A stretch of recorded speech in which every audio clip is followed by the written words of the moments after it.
Hey guys, welcome back to my channel. My name is Wemimo, and if it's your first time here, you're welcome. Okay, I've been off for a while. I'm not back here, but this particular thing I want to talk about today is very important because most of us do not know, and we have to know because it's about women's hygiene. It's about women's health. Most people don't know what goes on with women, and it's just like, well, before I really go into it, this month, September, is PCOS Awareness Month. Do you know what PCOS means? Do you? I don't think you know. Most people don't know the meaning of PCOS. I also didn't know on the meaning of PCOS until like 2 years ago. And that was because the doctor actually diagnosed me of it. Like, he said that I had PCOS or I had symptoms of PCOS. I didn't know what PCOS, and he didn't even give me a full explanation of what PCOS meant. So I had to check on the internet, and I was so scared. I was almost crying because the only thing I was saying there was infertility. I was like, what?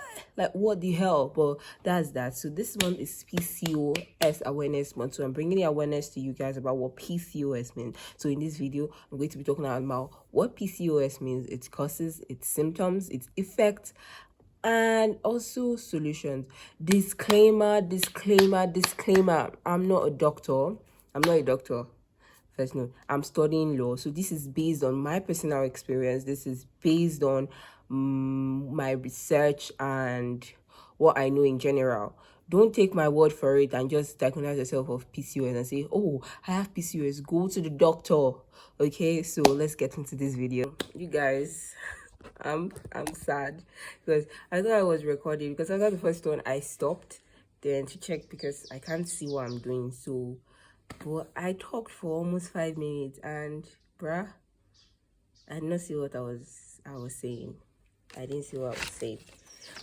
PCOS simply means the polycystic ovarian syndrome. I'm coming, give me a minute. Polycystic ovarian syndrome, not polycystic. I used to call it polycystic ovarian syndrome. Polycystic ovarian syndrome, and it is an hormonal disorder in women of reproductive age, and that's from the age of 15 to 44.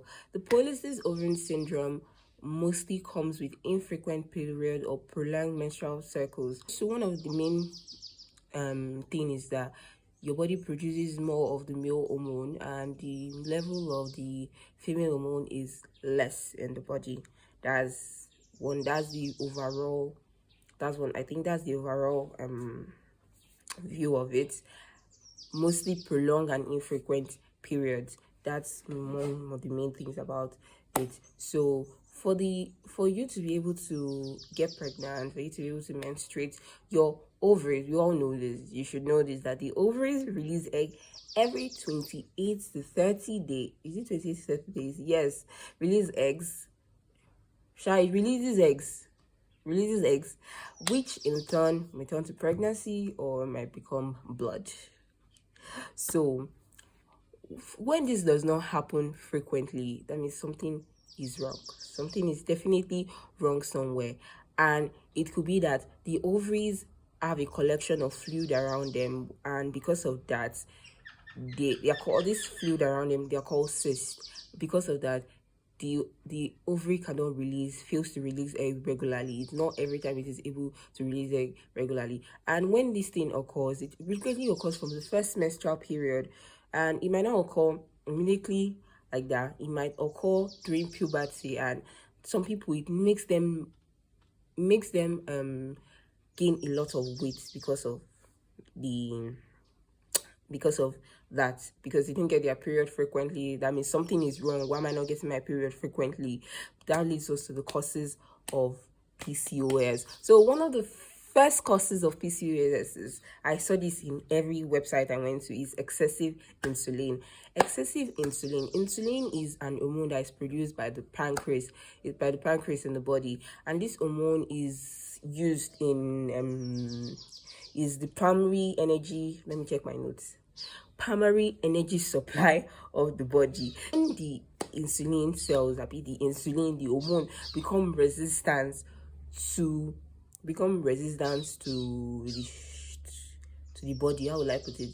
Okay, let me not use that word. When the insulin doesn't know how to properly manage the body, that means it doesn't properly know how to manage the sugar that is coming to the body, because the insulin is for sugar. Insulin is for, I don't know, I'm not, like I said before, I'm not a doctor, so I don't know, but this is my own personal knowledge. I hope doctors in the house correct me if I'm wrong in the comment section. No, like, so when the body does not properly know how to manage insulin, then the insulin in the body becomes more, and it increases your blood sugar, which will allow the body produce more and more androgen. That brings us to androgen, and that brings us to the second cause of PCOS, and that's the androgen.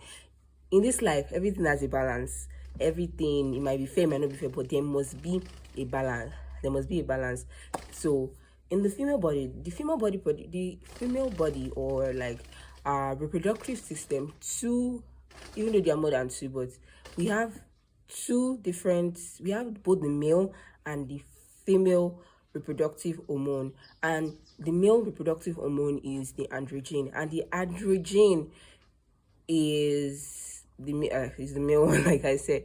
So when there is more androgen in the body, that's the male hormone in the body, that is that androgen in the male body that allows like men to be able to have beer, have chest hair, all those things they see and feel themselves and all of that stuff like that. Is that hormone that allows it. But when this hormone become excessive in the body, there's a problem, and the excessive insulin leads to the excessive androgen in the body. So excessive androgen will lead to facial hair,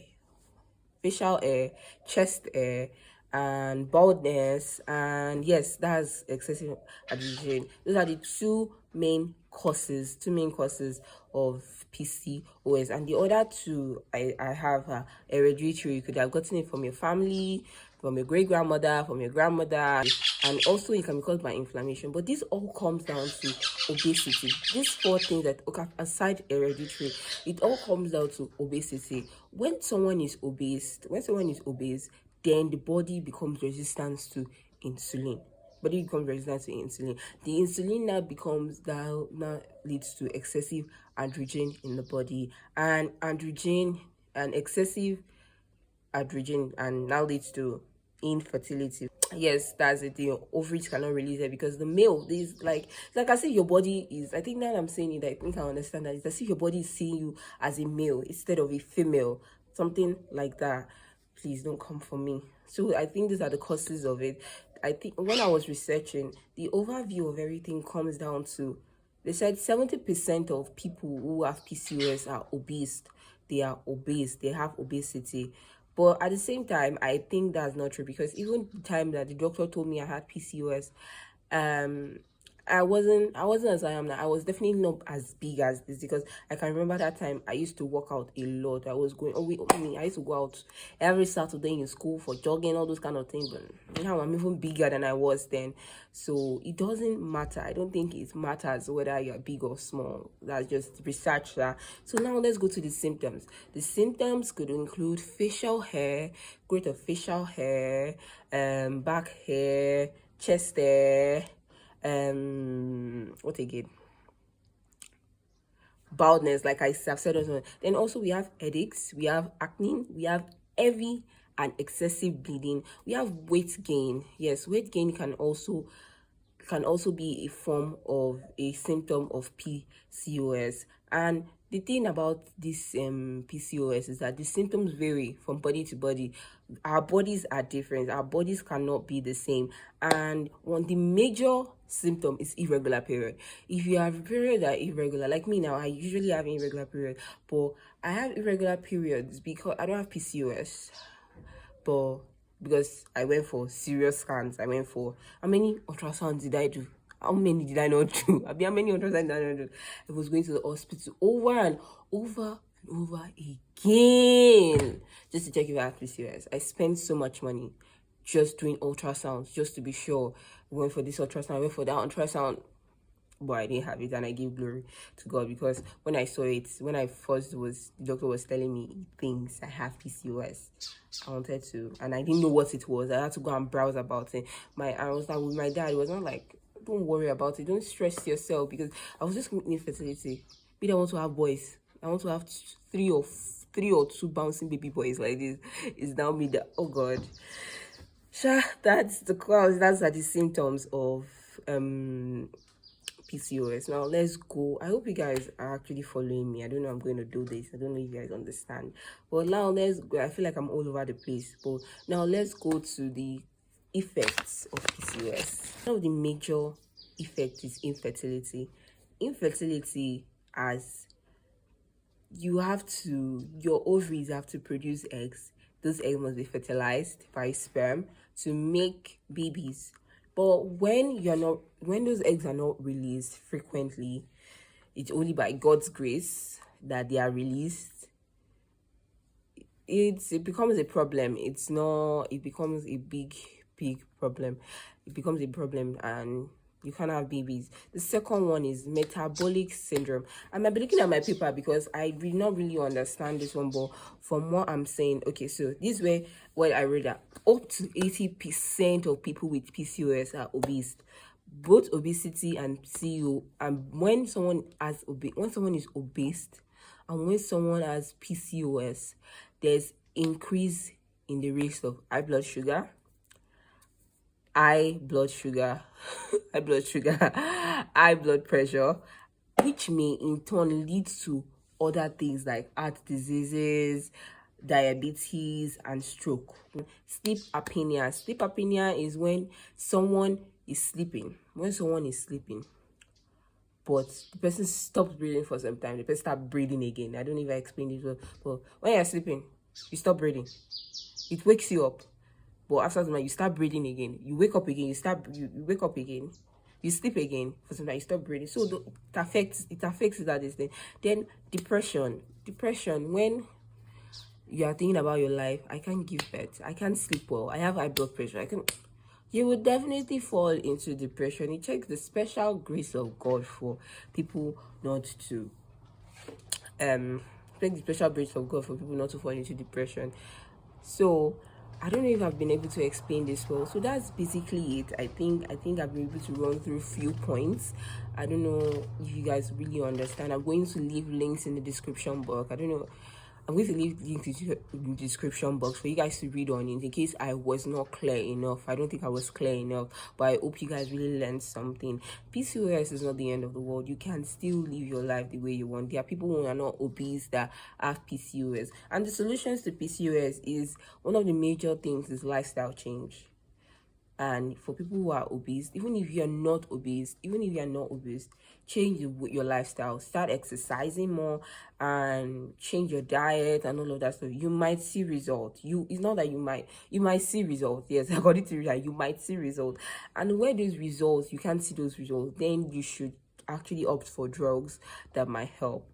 There's no, in this life, I won't say never, in this life, never say never, because people with fibroids still give birth to 20 babies before they die.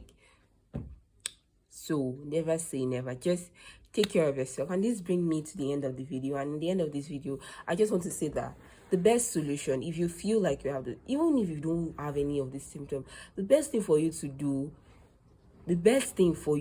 as a woman is always visit the doctor. Always visit the doctor, because a lot goes on in our system. A lot. Like me, for example, now I've been avoiding going to my family doctor because I was supposed to lose weight. I actually added more weight, so I haven't gone to him in over a year. I always do. Like, I don't want to go. So if I'm going back there, I want to lose weight before I go back there. That's it. Take care of yourself. We're girls. I don't believe I'm saying this. I don't take care of myself. Take care of yourself. Eat right. Exercise. Oh my God. Not to yourself, not to self. Eat right. Visit the doctor. Take tests. Take necessary vaccines. And you're protected against certain setting, all of those stuff. So make sure you see a doctor. Don't. Okay, sorry guys, I changed the way I wanted to look at you, look at me. Right? Okay, so as I was saying, as ladies, we have to take care of ourselves. So if you feel like you have any of these symptoms, you don't even have to have any symptoms. Just go for a general checkup. Just go to the hospital and go and check yourself. That's the main thing. That's the main thing. Even if you don't feel anything, even if you know that you're okay, checkups are not bad. Get to know what's going on in your body. Get to know nothing might be wrong. Just go and check yourself. Most of you haven't been to the hospital in 3 years, and that's okay. The blood of Jesus cures every illness. Still go for checkup.